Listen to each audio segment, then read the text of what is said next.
Ahojte, vítame vás pri počúvaní podcastu Dvaja v člne, ja som Ivan. Ja som Svatava a dnes si trošku podebatujeme na tému sebavedomia v kontexte vzťahu. A.k.a. sebavedomie. No, mal som takú, teda už asi tak pred pár týždňami, ja som mal taký silný stret s týmto slovom. Non-stop mi chodilo v hlave asi týždeň a vlastne som sa s ním tak hral. Neviem, prečo mi to slovo chodilo, to som zistil až neskôr. A bolo to vlastne slovo sebavedomie. Ale v zmysle, že v takom, akom som sa na ňom ešte nepozeral. Bolo to, že seba, vedomie. A vlastne tam mi to nejako cinklo, že ako to vlastne som mal v rámci tohto slova a že čo mi to má nejakým spôsobom v tom danom momente priniesť. A tak som sa nad tým tak zamýšľal, čo by som s vami chcel pozdieľať, lebo ako mal som v pláne, že to napíšem alebo niečo, ale to písanie mi moc nejde, tak skúsime to takto.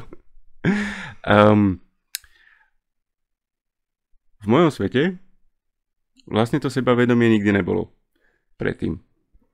A vlastne to bolo úplne jedno, čo som dosiahol, že mám pri sebe nádhernú manželku, krásne deti, ale vlastne nič z toho mi neprinieslo to sebavedomie v tom nejakom pravom slova zmysle.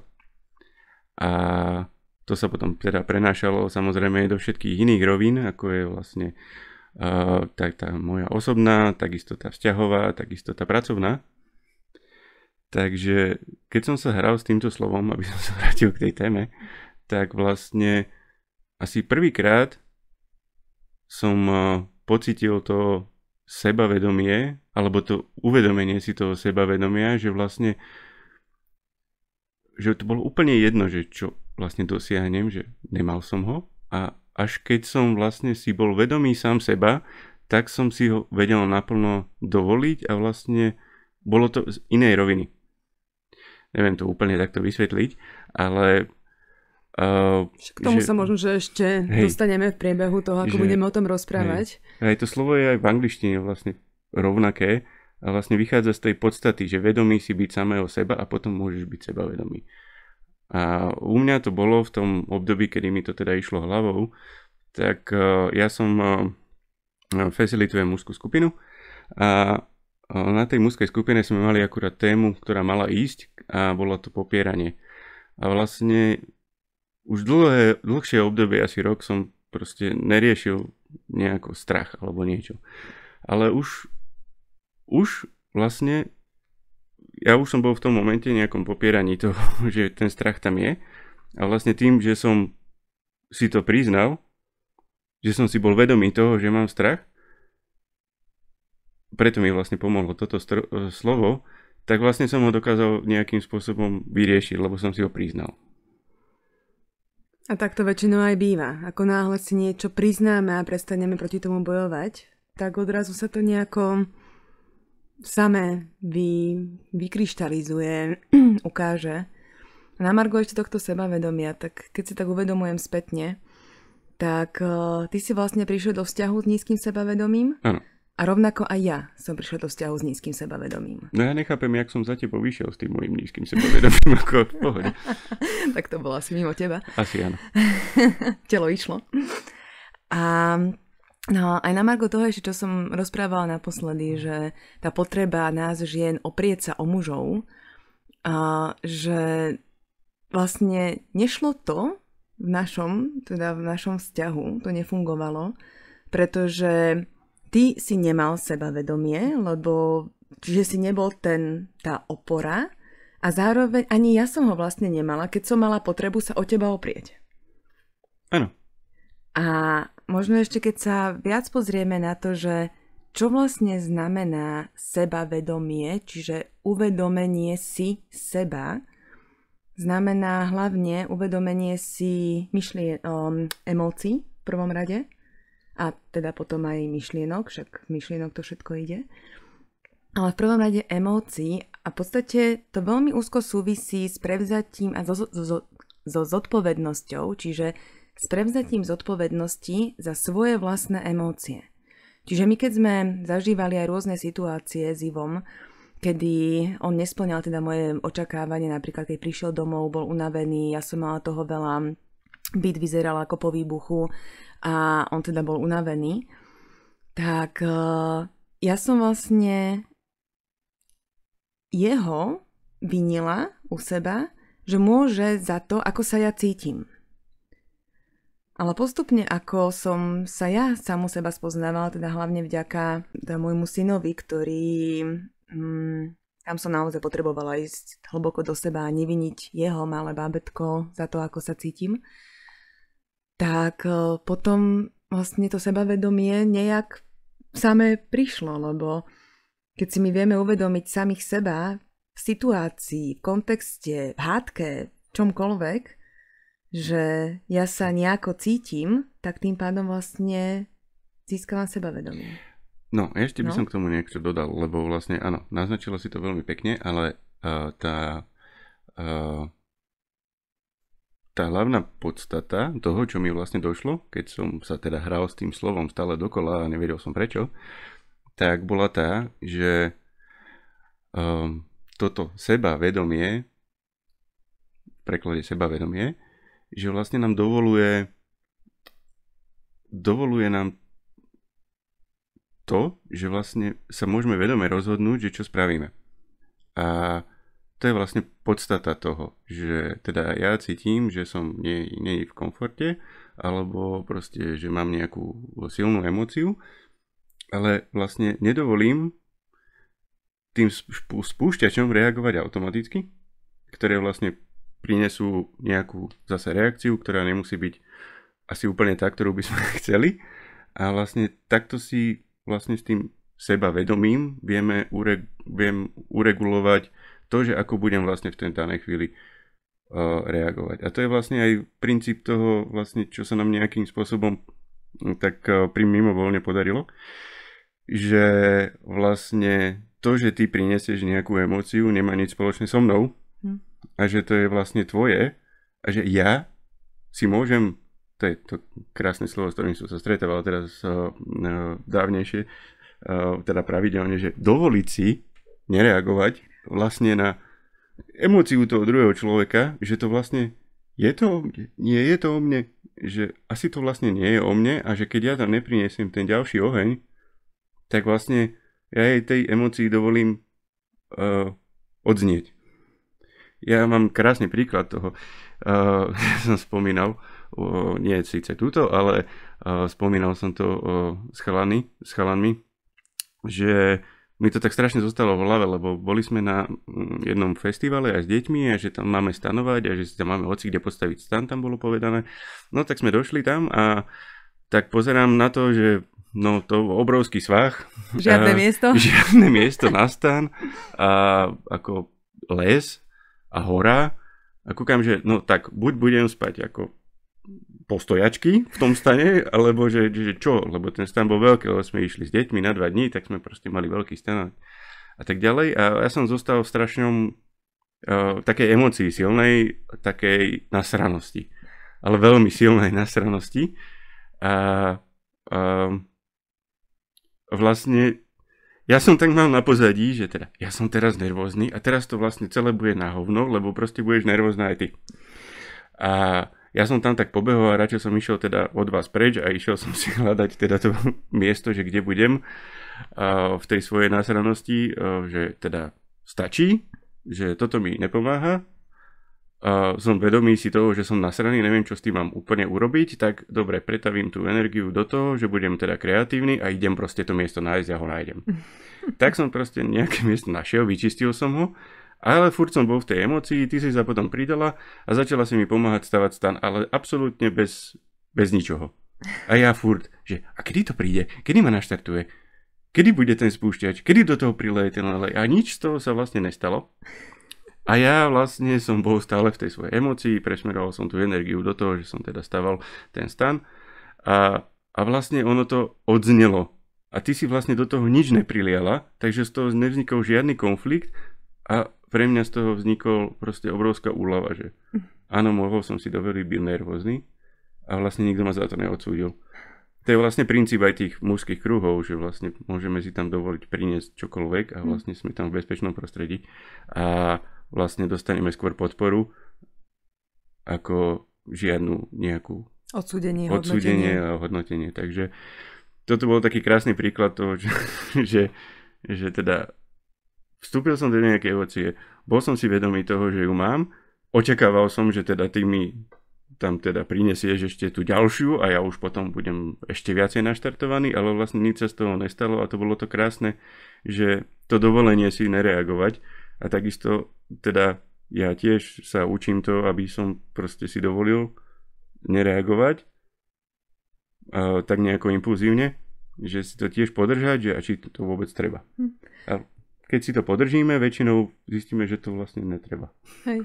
A toto si pamätám, lebo ja som bola v takom nastavení, že proste to ako sa nejako vyrieši. Nehovorím, že som sa zbavila zodpovednosti, ale že ako ukáže sa nám to, že proste sme tu a bude to fajn. A potom sme teda našli to miesto v lese. Ja som tam už bola na tom mieste, len ty si ho potom začal čistiť, že teda je to reálne tam pri tom potoku byť. No nevedel som, že či je to úplne reálne, ale proste som bol odhodlaný to tam postaviť a bolo mi to jedno. A vieme, že ešte ako si sa tam rozčuloval, že to tam nešlo zatlcť a toto asi to tam... A ty si vôbec nereagovala? Nie, ja som len, že tak to skúsme túto pripevniť. Tak ukáž, ja to skúsim. Že ja viem, že mi to aj potom išlo nejako na pozadí, že a dokeľu, že teraz budeš celý víkend naštvatý, že čo, ale som to nejako pustila a proste som tam len bola a neriešila som to. Vôbec som nemala potrebu teba z toho vyťahovať. Toto bolo možno aj to. No to je super. Čo si uvedomujem aj ja vo vzťahu napríklad k deťom, že častokrát, a nie len teda k deťom, však aj k partnerovi alebo k okoliu, že častokrát máme, keď niekto druhý zažíva emóciu, tak máme potrebu mu pomôcť. Máme potrebu ho z toho vytiahnuť. Že málo kedy sa nám podarí naozaj tá empatia v štýle, že byť tam s tým človekom a nie zažívať tú istú emóciu, ale byť tam a byť tam s tým, že teda mrzí ma to a s tým nie s ľútosťou, ale so súcitom. Tak, lebo to je rozdiel. A ja som si vlastne teraz tak uvedomujem, že ja som nemala tú potrebu teba vyťahovať z tej emócie. A to bolo vlastne to dobré, lebo takto nejaká tá automatická reakcia fungovala tak, že teda ja som nasraný, a teraz potrebujem, aby na toto okolie nejakým spôsobom reagovalo, aby vlastne sa niečo stalo. No a toto sa väčšinou nestáva, lebo vždycky tam sa nejako človek reaguje, tá druhá strana. A teraz to bola taká nová skúsenosť, že teda bola tam tá emócia, nikto na ňu nereagoval, tak odišla. A plus ty si uvedomil. Áno, ja som si jej bol veľmi, veľmi intenzívne vedomý, len a ja som si ju dovolil vlastne nehať, lebo prirodzený môj reflex bol vždy, že teda toto cítiť nemôžem. Tak, rýchlo sa toho zbaviť, preč z toho. Ale tuto to nejako podvedome bolo, že áno, viem, som nasraný, ale vlastne som neriešil, že nemôžem byť nasraný, lebo pokazím vám celý víkend. Ale proste bol som a to nejako automaticky nejako super zapadlo, že teda ty si na to nereagovala, ono to odznelo, situáciu si vyriešila a vlastne nič z toho nevzniklo. Žiadna hádka, nič. Tak my sa ani nevieme hádať. Aj tak ako, áno, hádať, no tak hádať, nemám sa potrebu hádať úplne, ale je to taká, to bolo, neviem, zostal mi tento zážitok tak nejako prudko v hlave a áno, vrátil by som sa k tomu sebavedomiu a tým emóciám a všetkým týmto veciam okolo, kvôli tomu, že to spolu súvisí a to som si vtedy uvedomil, tak som to chcel nejako priniesť, nazdieľať alebo tak. Tak vlastne mi tam aj doplo, že teda väčšina tých terapeutov sa primárne, teda keď za niekým idete, zameriava na emócie, pocity a to sú proste tie základné veci, ktoré vždycky niekto rieši. Takisto keď facilitujem tú mužskú skupinu, tak tiež je tam postavený nejaký program a ten program začína s tým, že si ideme zvedomovať emócie. Proste to je... A tam mi to zapadlo, že vlastne pokiaľ teda nepoznám tie svoje reakcie a tie emócie a všetko, čo sa vo mne deje a neviem to identifikovať a proste potom na to podvedome reagujem, tak vlastne ma to nepriniesie k tomu sebavedomiu. No. A to poznanie seba je veľmi dôležité pri budovaní naozaj vedomých vzťahov, pretože je to úžasne oslobodzujúce, keď ja nemám potrebu zachraňovať Iva z jeho emócie. Jednoducho ja tam len stojím v tej svojej energii, tej ženskej energii, v tom, že tej podpornej a v tom, že mu fakt verím, že si s tým poradí. A to je obrovská sila, ktorú ten druhý vlastne dostane. A toto sa deje teda aj v koučovacom procese, že naozaj tá sila toho, aj rovnako aj keď som v emócii a ty to neriešiš a ty nehľadaš za tým, že čo si zase ty neurobil dosť dobré a čo si zase urobil zle a podobné veci. A ja som sa teda potrebovala naučiť ti aj povedať, že sa ťa to netýka, že to boli vlastne tie začiatky naše, teraz keď si tak spomínam, že my sme vlastne začali tým, teda u seba, za seba keď hovorím, že keď som aj cítila nejakú emóciu alebo niečo som v sebe riešila, tak ja som vyslovene pomenovala Ivovi, že jeho sa to netýka, že to je niečo, čo riešim ja u seba a že on ako nepotrebuje sa tým nejako zaoberať. Ja si to potrebujem nejako zosumarizovať, proste dať nejako v hlave dokopy a ja potom vlastne prídem za ním s tým. A to sa aj dialo, čiže to boli nejaké tie prvé kroky toho, že najprv nepotrebujeme reagovať na emóciu toho druhého automaticky, že... To bolo až potom. To je taký skill už taký, že nepotrebujeme reagovať. Áno, ale že nereaguješ takto, ale že nereaguješ hneď. No, vieš, že to myslím. Okay. Že nepotrebuješ hneď reagovať. Nepotrebuješ. Tak, že sa môžeš zastaviť a potom je to, že je to teda tá moja emócia a ja to môžem pomenovať. A je to v poriadku, keď to pomenujem a poviem, že počujem, ja sa teraz cítim takto a takto, alebo neviem, ako sa cítim, je to nejako na nič, ale ako momentálne od teba nepotrebujem nič, alebo potrebujem toto a to a ja sa z toho dostanem. Čiže toto sme sa tak nejako postupne naučili, že si nesieme tú zodpovednosť za tie svoje vlastné balíčky emócií a zároveň je tam tá absolútna dôvera v toho druhého, že aj keď si nesie ten svoj balíček, tak vlastne on si s tým poradí. Akurát teraz čítam Miguela Ruiza o vzťahoch a tam to krásne píše, že vlastne za vzťah sú zodpovední obidvaja tvoria ten vzťah a každý je zodpovedný za svoju polovičku toho vzťahu. A ja si môžem niesť zodpovednosť iba za svoju polovičku vzťahu a za ten svoj odpad, ktorý tam je, alebo tie emócie a to všetko, čo tam je. Rovnako ako tá druhá strana je zodpovedná za tú svoju polovičku toho vzťahu. A to je na tom vlastne to krásne, keď si to uvedomia ľudia vo vzťahu, že ja nenesiem zodpovednosť za Ivovú polovičku. A ja nepotrebujem ju riešiť, nepotrebujem sa zaoberať jeho, on to tam nazýva odpad, ten autor, ale jeho vecami. Proste je to jeho polovička. A spoločne to vytvára vzťah. Ale to je niečo, do čoho sa vlastne nedá natlačiť, kvôli tomu, že ešte je tam taká veľmi dôležitá rovina a to je vlastne rešpekt tomu druhému a k tej vlastne záťaži nejakej, ktorú si ten druhý človek nesie a je vlastne k tomu, že vlastne v akom je štádiu, že či to vlastne zvláda on už nejakým spôsobom s tým pracovať, alebo to je také ťažké, alebo silné, alebo hlboké, že vlastne na to možno ešte nemá, alebo nestretol niekoho, kto by mu vlastne povedal to isté inými slovami, aby to pochopil. Čo si mi vlastne dosť často prinášala ty, že dúfaš, že stretneš niekoho, kto ti povie to isté, ale ty ho to od neho zobereš. Takže... A to sa aj dialo. Áno, to sa aj dialo, ale hej, a potom ja som došiel s nejakou spásonosnou myšlienkou, toto som ja zistil, to som ti hovorila pred pár rokov. Hej.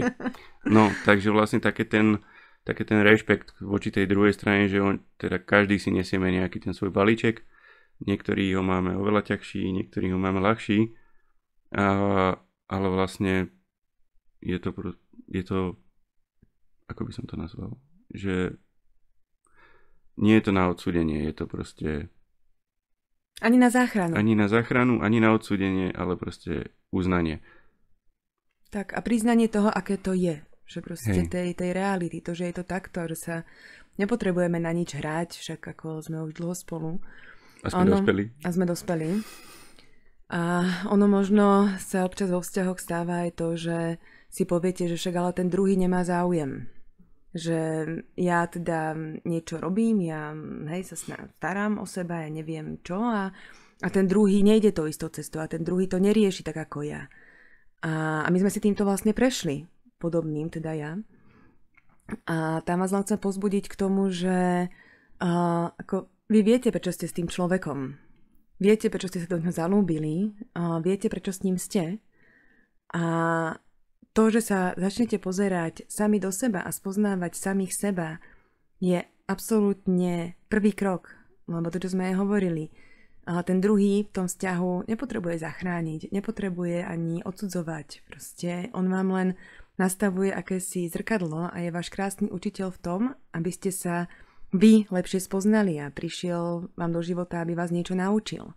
A už len táto zmena uhla pohľadu môže odľahčiť tú emocionálnu záťaž, ktorá v niektorých tých vzťahoch je, že taký ten tlak a to všetko a očakávanie od toho druhého, že však ten druhý tiež teda potrebuje sa predsa pohnúť.